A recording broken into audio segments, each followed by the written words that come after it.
The massive human spaceship Horizon's Edge floated silently against the backdrop of unfamiliar stars. Inside the ship's main conference room, Commander Olivia Wright straightened her uniform one last time. This was a historic moment. Humanity's first official meeting with the Valkyrie, an advanced alien species they had only communicated with through transmissions until now. "Everyone ready?" she asked, looking at her diplomatic team. Captain Daniel Harmon nodded firmly. "As ready as we'll ever be, Commander." The doors slid open with a soft hiss. 6 tall, insect-like aliens entered the room. Their bodies were covered in smooth, green-blue exoskeletons that shimmered under the lights. 4 arms emerged from their torsos, and their large, compound eyes seemed to take in everything at once. The tallest Valkyrie stepped forward. "I am High Overseer Zixtral of the Galactic Valkyrie Confederation. We welcome this exchange between our species." Commander Wright smiled warmly. "On behalf of Earth and all humans, we thank you for accepting our invitation to meet face to face." The first hours went better than anyone had hoped. The Valkyrie were curious about humans, asking questions about Earth, human biology, and culture. They seemed particularly interested in human family structures. "So your offspring remain with their birth parents until maturity?" asked Zixtral, mandibles clicking in what the humans had learned was a sign of fascination. "Yes, most do," explained Lieutenant Grace Martinez, the ship's psychologist. "Our children are very important to us." Zixtral's antennae twitched. "Fascinating. In our culture, young are raised in communal growth centers. Perhaps we could arrange a cultural exchange. Some of your families could visit our mothership." The invitation surprised everyone, but after a quick discussion, Commander Wright agreed. This was exactly the kind of cultural understanding they hoped to build. 2 days later, 15 human families boarded a shuttle to the massive Valkyrie ship. Among them were the Carters, scientists Sam and Elena, with their 12-year-old twins Amy and Adam. "Remember," Elena told her children as they approached the alien vessel, "stay close and be respectful. This is a big deal for everyone." Adam nodded seriously, while Amy's eyes sparkled with excitement. "But we can ask questions, right? I have so many questions." The Valkyrie mothership was enormous, easily 10 times the size of Horizon's Edge. Inside, the architecture was both beautiful and strange. Curved walls that seemed to flow like water, glowing panels instead of obvious lights, and doorways that opened and closed like the petals of flowers. Security Chief Krelvox led the tour, pointing out areas of interest with his upper set of arms, while his lower arms remained formally clasped. "This is our agricultural sector," he explained as they entered a vast chamber filled with plants unlike anything the humans had seen before. "We grow all our nutritional needs on board." While the adults asked questions about the alien plants, Amy noticed something small and blue scurrying between the growing beds. It looked like a tiny 6-legged lizard with glowing spots along its back. She tugged at her brother's sleeve. "Adam, look at that." The creature noticed them watching and made a soft chirping sound before darting through a small opening in the wall. "Come on," Amy whispered. "Let's see where it goes." "We're supposed to stay with the group," Adam reminded her, but his curiosity was just as strong. The twins looked back at their parents, who were engrossed in conversation with one of the Valkyrie botanists. "We'll just peek and come right back," Amy insisted. "Nobody will even notice we're gone." Adam hesitated, then nodded. 5 minutes. Max. They slipped away from the group and followed the creature through the opening, which led to a narrow maintenance corridor. The little blue lizard thing stayed just ahead of them, chirping occasionally, as if encouraging them to follow. "What, do you think it is?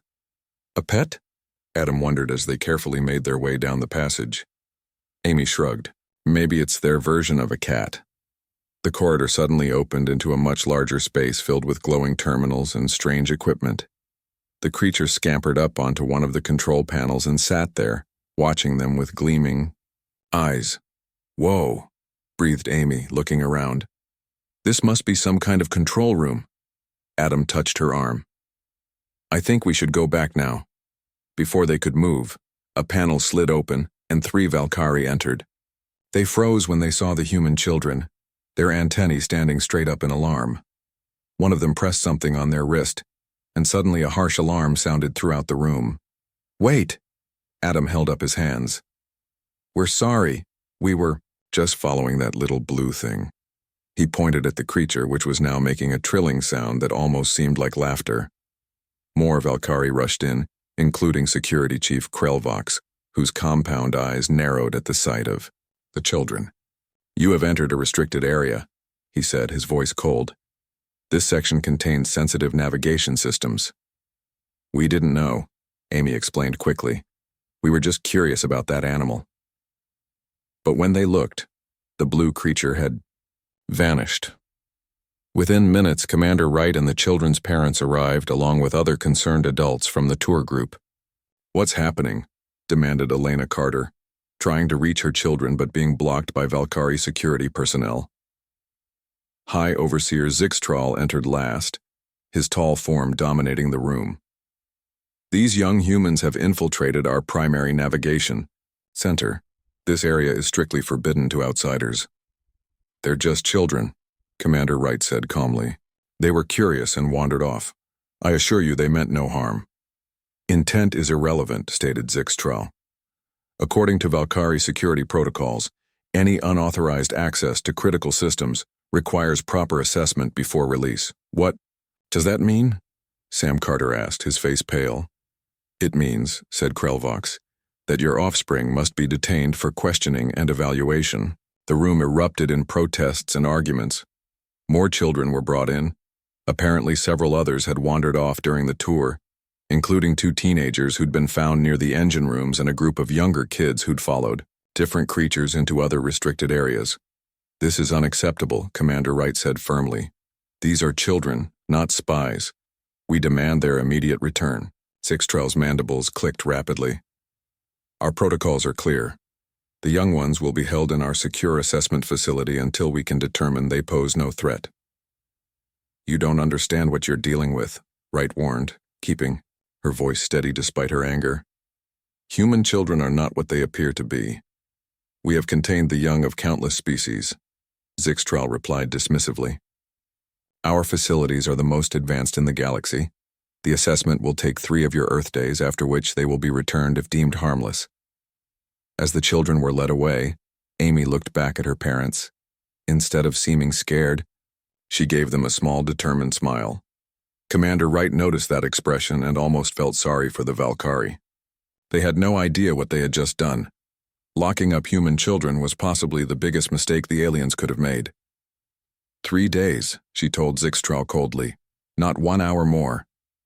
The High Overseer nodded, completely confident in his ship's security systems. He would soon learn just how wrong he was. Security Chief Krelvox stood before a large screen showing multiple camera views of the human children in their holding cells. The detention area was designed to house young of all species, with comfortable but secure rooms. The Valkyrie had extensive experience dealing with juvenile captives from countless worlds. "As you can see, High Overseer, we have separated them by age groups," Krelvox explained, pointing with his upper right arm. "The oldest ones are isolated from the younger ones to prevent leadership structures from forming." High Overseer Zixtral nodded approvingly. "Excellent. What have you observed so far?" "They appear remarkably docile compared to other species young," Krelvox replied. "No biting, no scratching of walls, no displays of strength or aggression. They mostly sit, talk, amongst themselves, or sleep." "Interesting." Zixtral's antennae twitched thoughtfully. Their diplomatic team seemed quite concerned about their safety. Perhaps human adults are overprotective of naturally weak offspring. In the main holding area, 9 human children between ages 8 and 12 sat in a circular room with soft, blue lighting. The room had several sleeping platforms, a waste recycling unit behind a privacy screen, and a small table where food appeared at regular intervals. Amy Carter sat cross-legged on one of the platforms, carefully examining the seams, where wall met floor. Her twin brother Adam walked around the room's perimeter, stopping occasionally to speak quietly with the other children. "Does anyone have a hairpin or something small and thin?" Amy asked without looking up.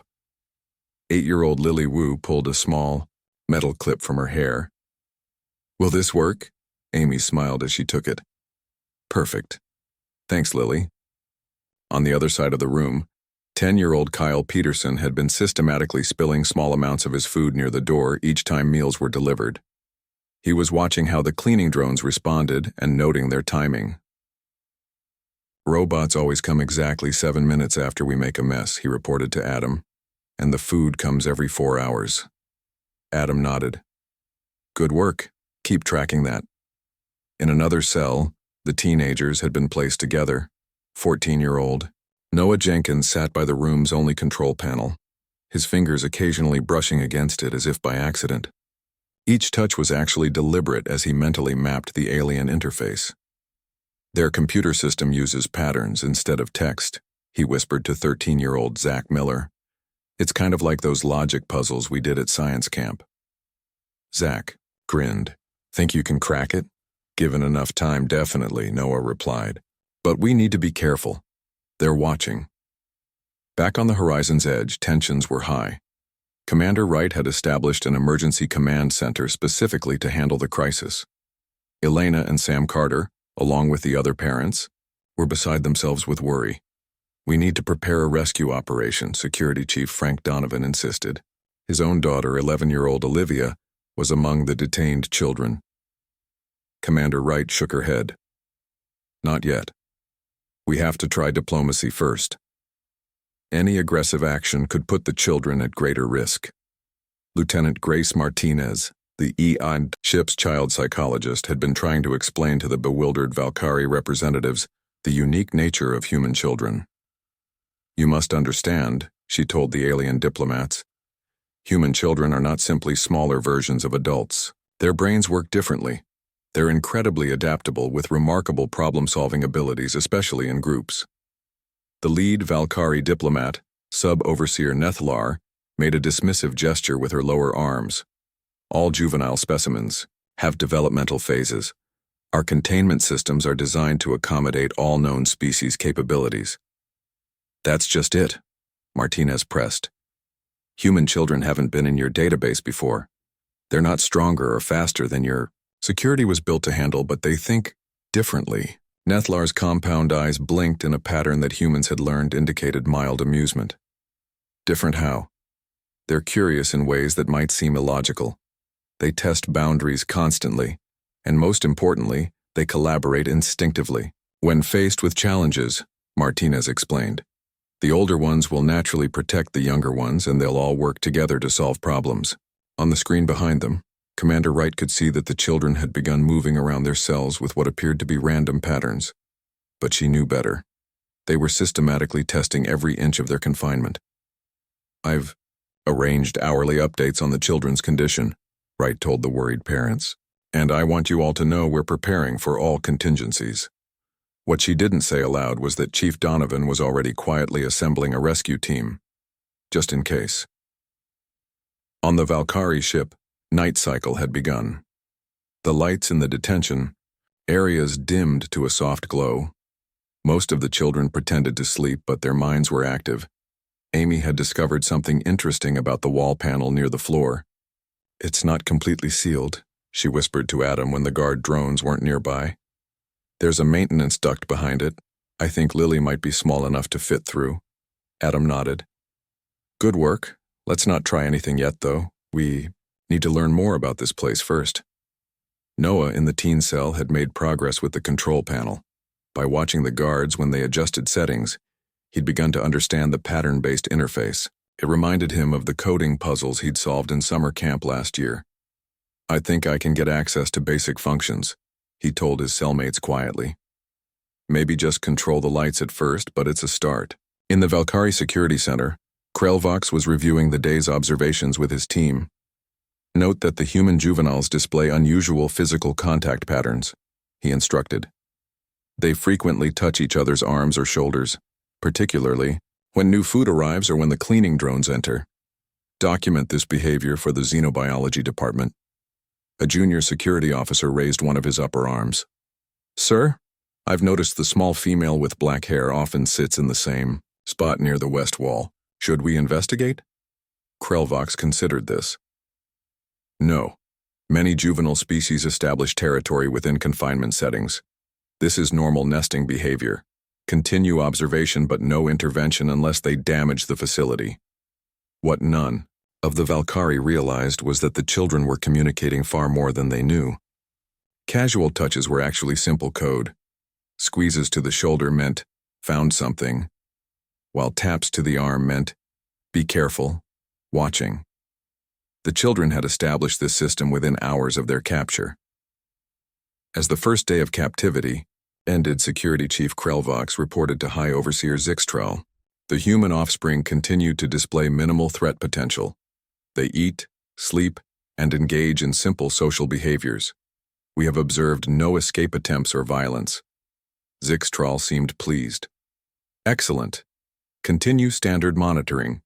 It seems the human diplomats overreacted to the situation. Indeed, Krelvox agreed. Our security systems have contained far more dangerous juvenile specimens. These humans present no challenge. As he spoke, Amy Carter was carefully loosening the wall panel with her borrowed hair clip, while Noah Jenkins had just discovered how to briefly freeze the security feed without triggering alarms. The human children weren't trying to escape. Not yet. They were still learning, planning, and preparing. And the Valkyrie, for all their advanced technology, had no idea what was coming. By the third day of captivity, the Valkyrie security team had noticed some concerning patterns. Junior Officer Peltic brought up the first observation during the morning briefing. Security Chief, we have detected a series of rhythmic sounds between holding cells. The human juveniles appear to be tapping on the walls. Krelvox's antennae twitched with mild interest. Show me the data. The screen displayed sound wave patterns captured over the past 12 hours. Short taps, long taps, pauses. All in what appeared to be deliberate sequences. They have established a primitive communication system, Krelvox concluded. Interesting but not concerning. Many captured species attempt similar methods. What else? Another officer stepped forward. The juveniles are systematically testing their environment. They touch every surface, examine every corner, and have been carefully studying the cleaning drones. Krelvox made a clicking sound that indicated slight concern. Increase monitoring frequency. I want updates every 2 hours instead of 4. Meanwhile, in the main holding cell, the children had made significant progress. Amy had completely loosened the wall panel near the floor using Lily's hair clip. Behind it was exactly what she'd suspected, a maintenance duct used by the small repair drones. It's definitely big enough for Lily to fit through, Amy whispered to her brother while pretending to play a hand game. Maybe Kyle too, but no one. Bigger. Adam nodded slightly. What's on the other side? I couldn't see far, but it branches in multiple directions. My guess is it connects to the ship's maintenance system. 8-year-old Lily Wu had been listening carefully. Unlike the other children, she didn't seem scared at all. Her eyes sparkled with excitement. When do I go? She asked quietly. Adam patted her shoulder. Not yet. We need to know more first. Kyle, what have you learned about the timing? 10-year-old Kyle Peterson had been mapping the ship's cycles by watching the lights and listening to the subtle hum of machinery. The ship has a low-power cycle, he explained. The lights dim slightly and the hum changes pitch. It happens every 7 hours and lasts about 30 minutes. That's when the security systems might be vulnerable. In the teen cell, Noah Jenkins had made remarkable progress with the control panel. By watching the guards and experimenting during night cycles, he had figured out how to access basic functions. I can control our cell's lighting now, he told Zach Miller quietly, and I think I can access the door lock sequence, but we'd need a distraction. The guards would notice immediately. Zach, who had been testing the physical properties of everything in their cell, had discovered something useful. The sleeping platforms can be taken apart, he demonstrated by subtly showing how the corner connection could be loosened. The supports are made of something like carbon fiber. Super light, but really strong. On the horizon's edge, Commander Wright was growing, increasingly impatient. The 3-day deadline was approaching and the Valkyrie had been vague about exactly when they would release the children. We've prepared the rescue team, Security Chief Donovan informed her. We can be ready to move within 15 minutes of your order. Wright nodded. Keep them on standby. I'm giving diplomacy one more chance, but I won't wait forever. Lieutenant Martinez had been analyzing the limited footage the Valkyrie had shared of the children. They're planning something, she told Wright with certainty. Look at their movements, the way they're positioned when they talk to each other. These aren't scared kids, they're organizing. Back on the Valkyrie ship, High Overseer Zixtral reviewed the latest security reports. These human offspring are more resourceful than we initially assessed, he acknowledged. But they remain contained. Their primitive communication attempts pose no threat to our systems. Krelvox wasn't so certain. I recommend transferring them to separate sections of the ship. Their collaborative behavior suggests they may be forming a coordinated strategy. Zixtral's mandibles clicked in amusement. You give them too much credit, Security Chief. They are juvenile specimens with limited cognitive development. Their bodies are fragile, with no natural weapons. What possible threat could they pose? The answer began to unfold that very night, during the ship's low-power cycle. Noah had determined this was their best opportunity. Through the wall-tapping code, he had coordinated with the younger children's cell. Everyone was ready.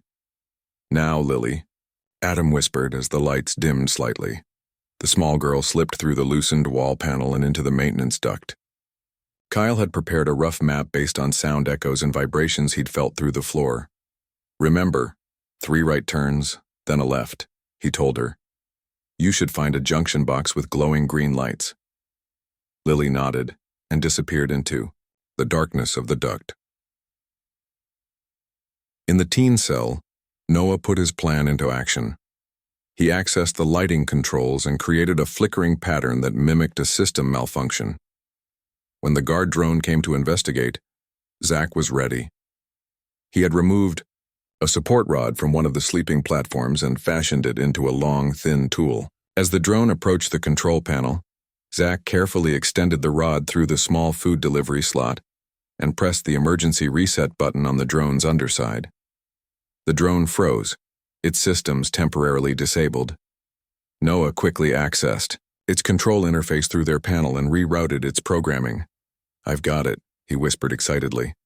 But only for a few minutes before the main system notices something's wrong. Meanwhile, Lily had navigated the maintenance ducts and found the junction box. Just as Kyle had predicted, it controlled the door mechanisms for their section. Following Amy's instructions, Lily rearranged the small connector components in the pattern Amy had drawn for her. The cell doors slid open. Adam immediately organized the younger children. Everyone stay calm and quiet. Follow me and do exactly as I say. In the security center, alarms should have sounded, but they didn't. Noah had managed to freeze the security feed loop for their section, making it appear as though the children were still in their cells. The freed children didn't run straight for the exit. Instead, Adam led them to another detention area they had learned about through their wall-tapping conversations with other young aliens also being held by the Valkyrie. We're getting everyone out, he told his group firmly. Using the reprogrammed cleaning drone as a guide, they navigated to the other juvenile containment section. There they found 6 young aliens of different species, all being studied by the Valkyrie. Noah accessed the control panel and opened these cells too. The alien children were confused at first, but quick to understand that the humans were helping them escape. A small, fuzzy creature with 4 eyes chittered excitedly and then bowed to Adam in what seemed like gratitude.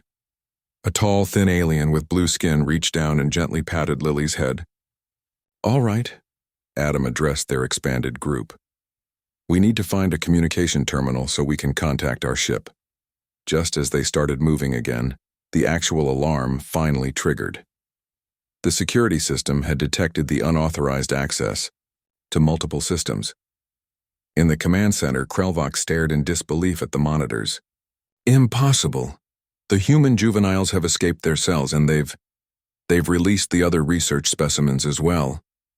High Overseer Zixtral's compound eyes widened in shock. How could primitive offspring bypass our security systems? Initiate full lockdown immediately. But as the lockdown protocols engaged, the children were already moving through the maintenance ducts and service corridors, following Lily, who now navigated with surprising confidence. The human children had not only escaped their cells, they had successfully conducted a prison break for multiple species, disabled 3 security drones, and were now moving freely through one of the most secure ships in the Valkyrie fleet. And they were just getting started. Alarms blared throughout the massive Valkyrie ship. Security teams rushed through corridors, compound eyes scanning frantically for signs of the escaped children. In the command center, High Overseer Zixtral watched in growing horror as reports flooded in from all sectors. "They've disabled the monitoring systems in Section 12, reported a frantic officer. "And now we've lost communication with the maintenance drones in Section 14. Security Chief Krelvox's antennae twitched nervously. "How are they doing?" They're just offspring." "Find them," Zixtral ordered, his usual calm completely gone. "Use all available personnel." Meanwhile, Adam Carter led his unusual group through service corridors, relying on the ship layout he had memorized during their initial tour. The escaped children, both human and alien, moved quietly in a well-organized line. The smaller ones stayed in the middle, protected by the older kids. "This way," Adam whispered, pointing down a narrow passage. "If I remember correctly, there should be a communication hub 2 levels up from here." Noah Jenkins had reprogrammed 2 cleaning drones to serve as scouts, sending them ahead to check for Valkyrie security. One drone returned, beeping softly. "The next corridor has guards," Noah translated, having figured out the drone's basic communication protocols. "We need another route." 13-year-old Zach Miller studied the ceiling vents. "I bet those connect to the air circulation system. The younger kids could fit through easily." Amy Carter examined the vent cover. "If we can get this open, we could bypass the guards completely." She looked at the tools they had gathered. Maintenance, rods, clips from their hair, and parts salvaged from the disabled security drones. Working quickly, the children removed the vent cover. Lily Wu and Kyle Peterson, along with 3 of the smaller alien children, climbed into the ventilation system. "Follow this path until you reach a junction with blue lighting," Amy instructed. "Then turn right and continue until you find another vent that opens into a room with lots of screens. That should be the communication center. Once there, open the access door from the inside so the rest of us can get in." As the smaller children disappeared into the vents, Adam led the remaining group on a different route to create a diversion. They released the remaining reprogrammed cleaning drones, sending them in various directions to confuse the security teams. In another part of the ship, Lily's group moved silently through the ventilation system. The small blue alien child, who they'd learned was called Pip, seemed to have excellent night vision and helped guide them through darker sections. "Look," Kyle whispered, pointing ahead. "Blue lights, just like Amy said." They turned right at the junction and continued crawling until they reached another vent. Through it, they could see exactly what Amy had described. A room filled with control panels and screens. "There's only one Valkyrie inside," Lily observed. "And he looks really busy with all the alarms." Kyle studied the vent cover. "Let's wait until he moves to the other side of the room." When the moment was right, they quietly removed the vent cover and slipped into the room. Pip, the blue alien child, made a soft chirping sound to distract the Valkyrie technician. When he turned to investigate, Kyle quickly crawled beneath a console and found the door controls. The access door slid open, revealing Adam and the others waiting outside. They rushed in, quickly subduing the surprised technician by wrapping him in material they'd stripped from the sleeping platforms. "Nice work, everyone," Adam said as Noah immediately went to work on the main communication console. "This is way more advanced than the cell controls," Noah muttered, his fingers moving carefully across the alien interface, "but the pattern logic is similar. Give me a few minutes." While Noah worked, Amy and Zach kept watch by the door. The alien children they had rescued watched in fascination as the humans worked together. "Got it," Noah finally exclaimed. "I can send a message to the horizon's edge, but it'll have to be simple. Text communication only." Adam thought for a moment. "Send Eagle's Nest. That's our school mascot. Lieutenant Martinez will recognize it." Noah typed in the code phrase and sent it. "Message away. Now what?" "Now we need to find somewhere to hide." "Until our people can reach us," Adam replied. "They'll be looking for us everywhere." The ship suddenly lurched, causing everyone to stumble. The lights flickered briefly. "What was that?" Lily asked, her eyes wide. One of the screens showed an external view. The horizon's edge had moved into an aggressive position, much closer to the Valkyrie ship. "They got our message," Adam said with a smile. "They're coming for us." But they weren't safe yet. The door to the communications center suddenly slid open, revealing a squad of Valkyrie security officers. The children backed away, the older ones instinctively moving to protect the younger ones. "Surrender immediately," ordered the lead officer, his multiple arms holding strange devices the children assumed were weapons. Adam stepped forward, positioning himself between the officers and the other children. "We won't go back to those cells." "We haven't done anything wrong." The lead officer advanced menacingly but suddenly stopped as alarms began blaring again, different from the previous ones. "What now?" the officer demanded, checking his wrist device. Zach had noticed something on one of the screens. "The cargo bay," he whispered to Adam. "It's huge and it looks like it has lower gravity for moving heavy items." Adam nodded slightly, understanding Zach's plan. While the Valkyrie were distracted by the new alarms, he signaled to the others. In a single coordinated movement, the children rushed past the surprised officers and down the corridor. "After them," shouted the lead officer. The children ran through the winding corridors, following Zach's directions toward the cargo bay. When they arrived, they found an enormous chamber filled with shipping containers and strange equipment. Just as Zach had noticed, the gravity here was much lower than in the rest of the ship. "Everyone spread out," Zach called. "Jump high and use the containers as platforms." The human children immediately understood, using the reduced gravity to make incredible leaps between stacks of cargo containers. The alien children quickly caught on, following their example. When the Valkyrie security team arrived, they found themselves at a severe disadvantage. The children bounded effortlessly across the vast space, jumping distances the heavier Valkyrie couldn't match. Every time the officers thought they had cornered some of the children, they would simply leap away to another position. "This is impossible," complained one of the officers. "They're everywhere at once." Meanwhile, Noah had found a cargo terminal and was accessing it while the others kept the Valkyrie distracted. "Adam," he called. "I think I can open the external communication channel from here too." Adam leaped over to join him. "Do it." Noah's fingers danced across the console. "Channel open. We can broadcast to the horizon's edge directly now." Adam leaned toward the communication device. "This is Adam Carter. We have escaped and freed other captive children. We're in the main cargo bay with Valkyrie security in pursuit.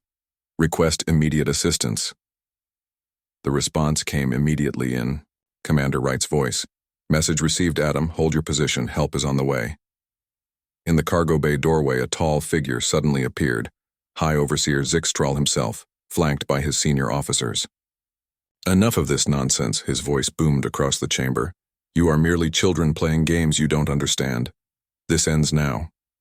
But as he spoke, the entire ship shuddered violently. Emergency lights activated, bathing everything in red. The horizon's edge had docked forcibly with the Valkyrie vessel. Help had arrived. The cargo bay doors slid open with a hiss of pressurized air.